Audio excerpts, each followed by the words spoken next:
Well, I'm only going to be with you for a few seconds before you get to the real star. Good evening and welcome to the Teacher of the Year reception. I'm so excited to be here with you today. It's a pleasure to be among State Teachers of the Year, National Teacher of the Year finalists, and others who are awarders and for opportunity and justice for all of our kids. Congratulations to high school history teacher, Mrs. Hayes. You guys know all of this, so I'm going to run through really fast. It feels like you've been hanging out together for quite some time. But congratulations to all the finalists for the nation's top teaching award. It's really amazing. There is no doubt that teachers play a critical role in the lives of children and students all across the nation. Teachers help shape the minds and characters of students who will eventually grow up to be parents, community members, and the country's next leaders. On behalf of the United States Department of Education, we thank you. We thank you for your hard work, we thank you for your dedication, and we thank you for everything that you do for students in and outside the classroom. Teachers should be highlighted and celebrated every single day. I'm sure many of you can think back to a teacher who has impacted your life. Lord knows I can. My teacher was Ms. Schmidt. She was my 10th grade English teacher at Dunbar, outside of Chicago. Dunbar was tough. The graduation rate was around 50%, so it produced as many dropouts as it did graduates. But Ms. Schmidt had big plans for me, bigger than the plans that I had for myself. She made me feel like I had talent. She made me feel smart. She provided a safe space for learning in a world that was oftentimes, for me, filled with gang fights and unpaid bills. So she really meant the world to me. She told me to go to college, then she sent me down to the University of Illinois one weekend to stay with her son. I ultimately graduated from the University of Illinois. We got bigger than but what I want to say is thank you to all of the teachers, educators, and leaders here today who help our children and our students achieve their dreams. And with that, now I have the pleasure and the absolute honor of introducing the Vice President of the United States.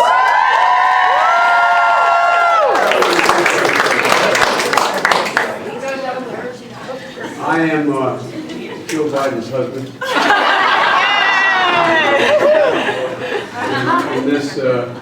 In this town and back home, actually I have something to brag about.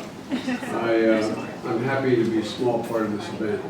For the last 8 years, Jill has hosted this event, and she's recognized the work you do every single day. A lot of you, school is about to end, and that's when you start to work on your all summer on your lesson plans for the next year. A lot of you some of you will be going on and continuing to help students during the summer. Many times mentoring them without any compensation because you know they need extra help. You're going to be grading papers and you have late into the night. I don't know if you've ever seen Jill and I travel around the world. The one thing I can't get her to do is she carries that god-awful big paper. She'll walk off the plane with somewhere between 40 and 80 papers in her bag. And she's marking. And I said, Jill, it looks like hell. She said, I got to get them done. And maybe sometimes the hardest part is answering those emails from parents. You know, being an educator is not just what you do, it's who you all are. You wouldn't be as chosen by your state and be here tonight or this evening. You know, teachers like Sandra Hill, where's Sandra, Delaware? Sandra is a military wife for more than 20 years, and she understands the full story of her students, like all of you do, and the challenges they face outside the classroom.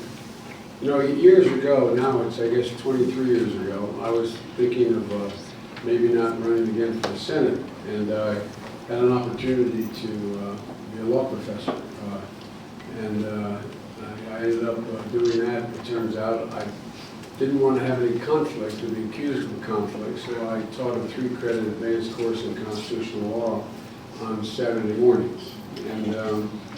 And I always appreciated how hard Jill worked, but I never fully appreciated it until I taught that course. I wrote the book, and even though the reason I say that is not to brag, I wrote a book, but I wrote the book because then to demonstrate I knew the material. I wrote the book I gave you, and yet there wasn't a single solitary Friday night or a Saturday morning I didn't prepare for 3 hours before I walked in the night. Not a joke. I did it for 21 years, and because I thought that I might like to be a college professor when I stopped running for the United States Senate. But doing that kept me running for the Senate. The work was too hard. Nobody to be the senator. But look, I really am playing a small role here tonight. I've watched Jill. We've been together now over 40 years. I've watched her from the time we began to date one another. I used to be 9 years older than her, now I'm 23 years old. But I've watched literally how hard she works every year in and year out. And I've watched how much her students mean to her. You know, all of you know that the remuneration you get is not the financial remuneration. It's the Christmas time, walking through the mall when you're shopping and having about every 5th kid, you know, hey. I'm used to it because I got elected to the Senate when I was 29 years old. People recognizing me in my home state. And but the first couple of years we were married, we walked through the mall and people would be raising their hands and waving. I'd wave back and no. Jill. But it is the only real remuneration you get. And I watch the students, and now adults, who keep in contact with you. Call her, come back, tell her how she changed their lives. And I can, there are names I can begin to name of individuals whose lives were literally changed by my Jill. And I'm sure it's the same way with all of you. And that's the ultimate satisfaction, I think, you all get. Otherwise, you wouldn't work so hard and stay in it for so long. And, John King, I just swore in John as the new secretary. And John had lost both his parents when he was very young and was in a fairly dysfunctional situation. And he had, when we swore him in, he had his 4th grade teacher there with him. Who stayed with him his whole career, helped him, gave him confidence, and helped him through. And it was really interesting. Some of the most important people in the country were in that room at the time, and he focused all his attention on his 4th grade teacher. And you can see the absolute pride and the absolute sense of accomplishment his 4th grade teacher felt. And John wasn't making it up. He was deadly earnest about it. So I'm sure you all have those stories, and I'm sure you'll have many, many more. And it matters. You know, Jill travels all over the world working on matters of education. She has traveled, I don't know whether she's traveled every state, but an awful lot of states across the country, advocating for students, but even more importantly, advocating for teachers, so students will have a chance. And she does this while she juggles from the moment we got elected in 2008 to be sworn in January 20th, 2009. And Jill did not miss a beat. She finished the semester at the community college she taught in Delaware and started 2 days after we were sworn in, teaching 15 credits full-time, no TA, and she's taught every single semester, the only first or second lady who has worked full-time the entire time.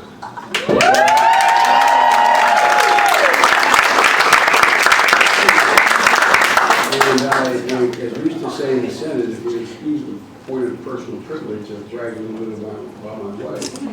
It's interesting when we travel, and I've now traveled over 1,300,000 miles as vice president, and Jill's been with me at least a third of that time, and then on her own, traveling around the world, wherever she goes, whatever continent she's on, whatever state she's in, she always makes sure to visit a school.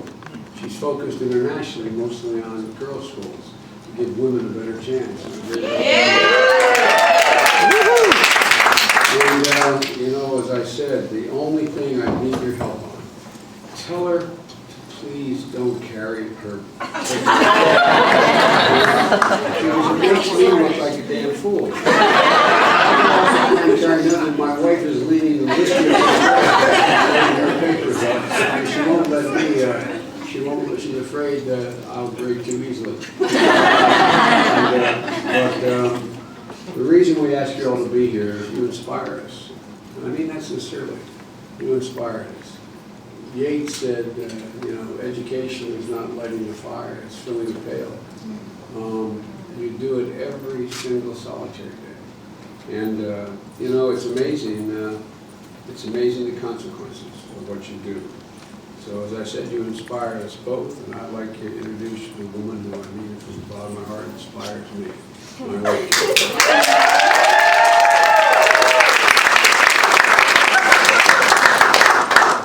Feel really tall. Good evening, everybody.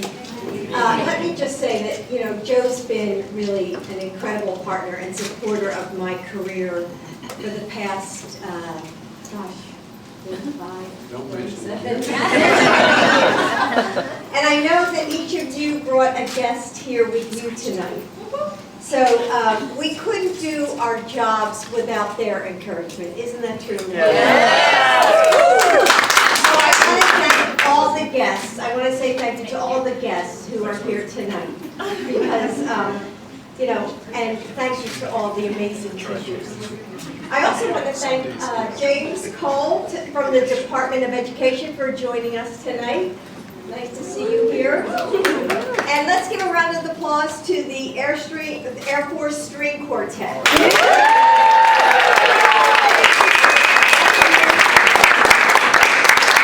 As Joe said, I've been honored to welcome winners for the past 7 years. This is our final, I guess, teacher event. And I know, this is absolutely one of my favorite events of the year.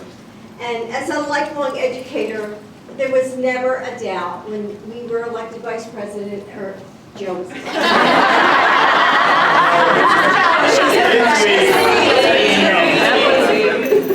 despite the fact that we moved to Washington to this beautiful home, you know, I knew that I had to keep teaching. I had to do my career. I couldn't really live Joe's life. So I know all of you understand that because like you, like all of you, teaching is my passion.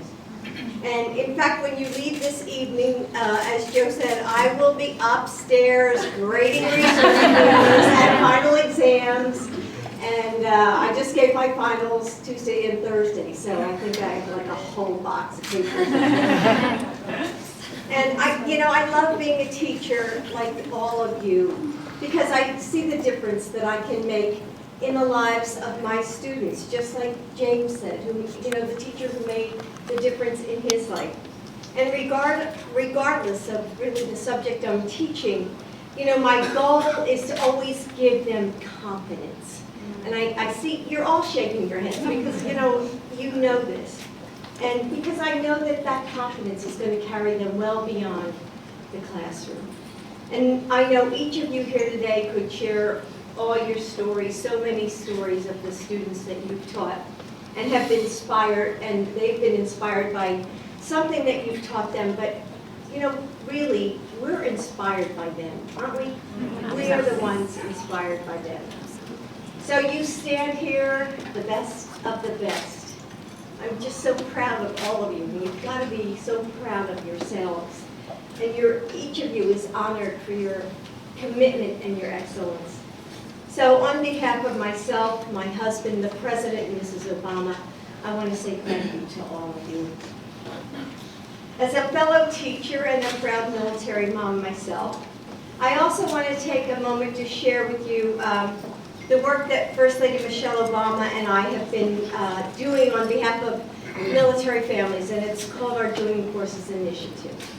And over the course of the last 7 years, I've had the great privilege of visiting our troops and military families throughout the United States and around the world, and I'm always inspired by their strength and their resilience. And earlier this month, I traveled to Fort Riley in Kansas.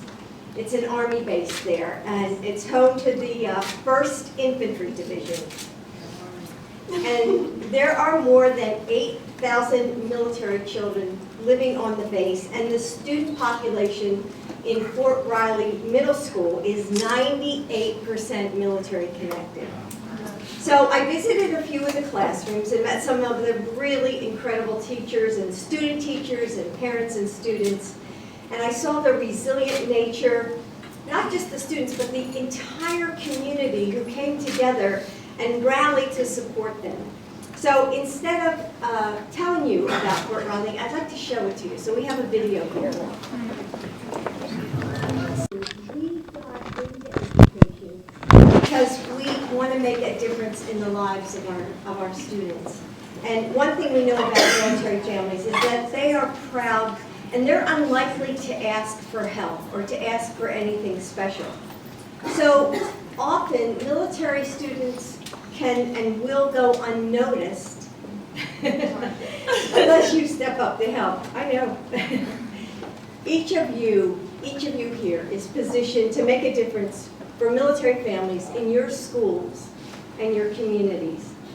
I'm sure that many of you are already doing this in your classroom. I know the first day of my class, and even though I'm at a community college, I say, who in here is military? Who in here is military connected? So that I know who they are, so that I can make sure that I draw them into the classroom and draw on their experiences, because I really feel like they have such great leadership skills. So I want to encourage you to raise the issue of military connected children in your schools, to ensure that the teachers and the educators, the administrators are sensitive to the unique challenges that our kids face, our military-connected children face. And the smallest act of kindness can make the difference in the lives of so many military students and their families. I know with us, when our son was deployed to Iraq, our little granddaughter's teacher put Bo's picture outside of her classroom wall so that every time her class walked into the classroom, they knew that Natalie's daddy was away at war. So again, I am thrilled and humbled to be here with all of you. You know, like I said, you are the best of the best. So thank you for all you are doing for all of the students of America. Thank you very much.